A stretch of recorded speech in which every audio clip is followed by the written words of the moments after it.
सन of Sardar 2। दोस्तों, ये movie मैंने आज देखी और उसका एक छोटा सा रिव्यू है जो मैं आपसे शेयर कर रहा हूँ।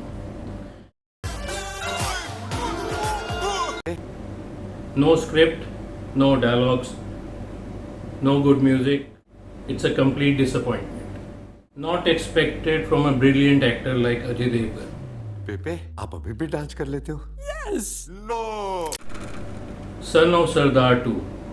दोस्तों, आज ये मैंने मूवी देखी और इसका एक छोटा सा रिव्यू है। क्या हो गया इन सो कॉल्ड स्टार्स को? Sikandar, Housefull and now this son of Sardar 2। ऐसा लगता है कि कोई ब्रेन ही यूज़ नहीं कर रहे हैं। It's no brainer movie, total madness है। इन टर्म्स ऑफ स्क्रिप्ट लिखते वक्त कुछ सोचा ही नहीं गया। कहने को ये कॉमेडी मूवी है, मगर आपको कितना हंसा पाएगी ये मुझे नहीं पता। देखिए, रिव्यू करने से पहले मैं आपको सिर्फ इतना बताना चाहूँगा कि जितने भी एक्टर्स हैं इस मूवी में, जितनी भी कास्ट है इस मूवी, सारे एक्टर्स ही अच्छे हैं, बट ये मूवी ख़राब है। I don't know, Ajay Devgan ji जो इतनी अच्छी एक्टिंग करते हैं, he has a good brain. वो मूवी चूज़ करने से पहले, जैसे रेड मूवी भी आई थी, या उनकी जितनी भी पुरानी मूवीज़ अगर आप देखते हैं, इवन कॉमेडी मूवीज़, उनकी गोलमाल सीरीज़ जो है उनकी, उसमें भी there is some logic behind it. Comedy है, कॉमेडी होती है, I know they have to go beyond certain limits उनको कुछ एक्ट करने के लिए, मगर कॉमेडी का मतलब ये नहीं होता कि आप बिल्कुल ही ब्रेन यूज़ ना करो। इसी तरह हाउसफुल 5 आई थी, जिसको देख के तो मुझे ऐसा लगा पता नहीं वो मूवी बनी क्यों, सिर्फ इसीलिए कि भाई हाउसफुल की सीरीज़ कंटिन्यू करनी है तो उसको ले आए, हाउसफुल 5 को ले आए। जितनी भी ये फ्रेंचाइजी मूवीज़ होती हैं, अगर वो सक्सेसफुल होती है तो इन जो प्रोड्यूसर, जो डायरेक्टर्स, जो एक्टर्स हैं, इनकी ड्यूटी है कि ये स्क्रिप्ट को अच्छी तरह पढ़ें और तभी वो मूवी करें। जल्दबाजी ना करें मूवी लाने की कि भाई ये ऑलरेडी एक चल गई है तो इसका पार्ट 4, पार्ट 5 ले आए। जहाँ तक ये सन ऑफ सरदार 2 मूवी का सवाल है, बनाने को तो इन्होंने कॉमेडी मूवी बनाया था, मगर ये कोई कॉमेडी नहीं है। आप ज़बरदस्ती हंसना भी चाहेंगे तब भी आपको हंसी नहीं आएगी। देखिए, जो फर्स्ट हाफ है, फर्स्ट हाफ बिल्कुल ही डल है। लॉजिक तो पूरी मूवी में आप नहीं ढूंढ पाएंगे, बट कुछ ऐसा नहीं है कि आपको बांध के रखे। अगर आप ज़बरदस्ती हंसना चाहते हैं तो आप हंस सकते हैं। फर्स्ट हाफ जैसे मैंने बताया है कि बिल्कुल ही डल है, लेम जोक्स हैं, इलॉजिकल है। It's like a scattered movie, बिखरी हुई मूवी है। पता नहीं कुछ ज़्यादा कास्ट भरने के लिए या ज़्यादा करने के लिए इन्होंने पता नहीं इतने ज़्यादा लोग भी क्यों ले लिए इतने टीम में। अजय देवगन जी की ओवर एक्टिंग है इस मूवी के अंदर। वो ब्रिलियंट एक्टर हैं, मैं बार बार कह रहा हूँ वो ब्रिलियंट एक्टर हैं, बट पता नहीं उनसे क्या चूक होगी इसकी स्क्रिप्ट पढ़ने में।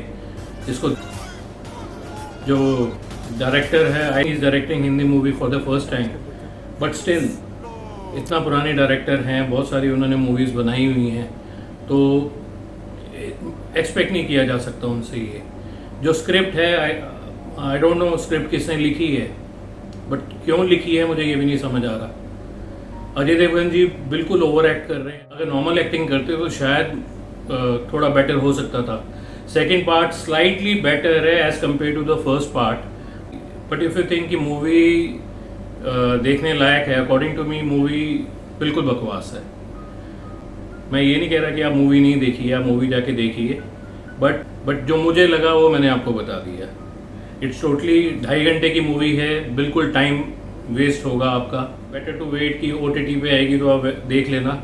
मेरे को लग रहा है OTT पे भी आ जाएगी, तब भी आप 10-15 मिनट देख के आप इस मूवी को नहीं देख पाओगे। अगर परफॉर्मेंस की बात करें तो अजय देवगन जी ने जो रोल प्ले किया है जस्सी सिंह रंधावा, तो जैसे मैंने बोला कि ओवर एक्टिंग है पूरी। अगर नॉर्मल एक्ट करते तो बहुत अच्छे एक्टर हैं, बहुत अच्छी एक्टिंग कर सकते थे, मगर पता नहीं क्यों इतनी ओवर एक्टिंग करी उन्होंने। और मृणाल ठाकुर या और भी जितने हैं कास्ट में, वो भी क्या करते जब स्क्रिप्ट ही ऐसी है, तो आई डोंट थिंक कि इतनी अच्छी परफॉर्मेंस हो पाती। हाँ, एक परफॉर्मेंस है जिसको हम मेंशन कर सकते हैं, वो है रवि किशन की। रवि किशन जी ने जो रिप्लेस किया था संजय दत्त जी को, क्योंकि संजय दत्त ये मूवी नहीं कर पाए। आई थिंक संजय दत्त होते भी तो क्या कर लेते, एक्टर बहुत अच्छे हैं, बट स्क्रिप्ट ही इतनी वीक है. But Ravi Kishan has done a decent job. He has played his part well. तो ये कह सकते हैं कि रवि किशन की परफॉर्मेंस आपको ज़रूर अच्छी लगेगी. हाँ, एक सरप्राइज़ है मूवी में.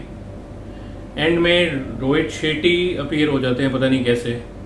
एंड ही अजय देवगन जैसे पूछते हैं उनसे कि तू यहाँ कैसे, तो ही सेज कि I am here for Golmaal 5.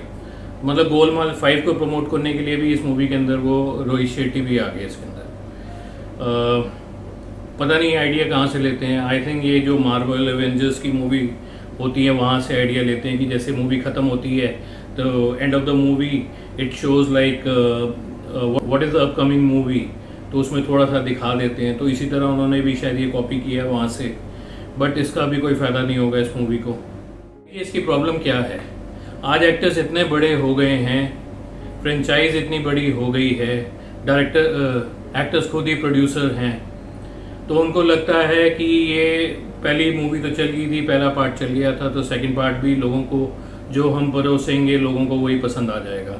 मगर ऐसा नहीं है. ऑडियंस बहुत समझदार हो गई है. आजकल OTT पे इतना कंटेंट है, YouTube पे इतना कंटेंट है लोगों के पास देखने के लिए, तो लोग इस तरह की मूवीज़ क्यों जाएंगे. और मैं ये नहीं कहता थिएटर में नहीं जाना चाहिए. I love movies, I love to go to theatres. अगर इस तरह की मूवीज़ आएंगी, जो लोग जा रहे हैं वो भी जाना बंद कर देंगे.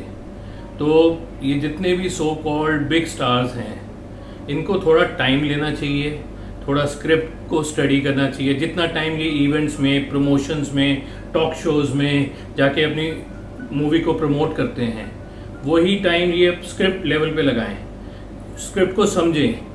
जल्दबाजी में उस मूवी को ना करें नोट छापने के लिए कि भी पहली तो चल गई थी, सेकंड भी चल जाएगी. आजकल लो बजट मूवीज़ अच्छा कर जाती हैं, रीज़न बिहाइंड कि उसकी स्क्रिप्ट अच्छी है. साउथ की मूवीज़ क्यों चलती हैं? क्योंकि उसकी स्क्रिप्ट अच्छी है, उसमें एक इमोशंस हैं, उसमें एक्शन है. इस मूवी में ना कॉमेडी है, और अजय देवगन तो बहुत अच्छी कॉमेडी मूवी कर चुके हैं, गोलमाल सीरीज़ कर चुके हैं, बहुत अच्छे इंटेंस एक्टर हैं, कॉमेडी भी बहुत अच्छी करते हैं. But to be very frank, in this movie he has over acted. तो no script, no dialogues, no good music, complete disappointment.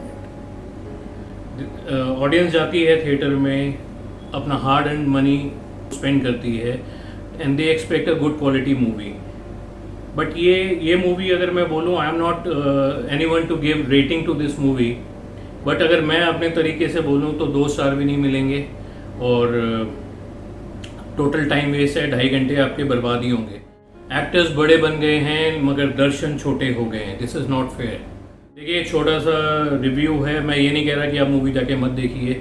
अगर आप ये मूवी देख चुके हैं, अगर आप ये मूवी देखना चाहते हैं, आप जाइए प्लीज़, और जाके प्लीज़ मुझे कमेंट करना आपको क्या अच्छा लगा, क्या अच्छा नहीं लगा.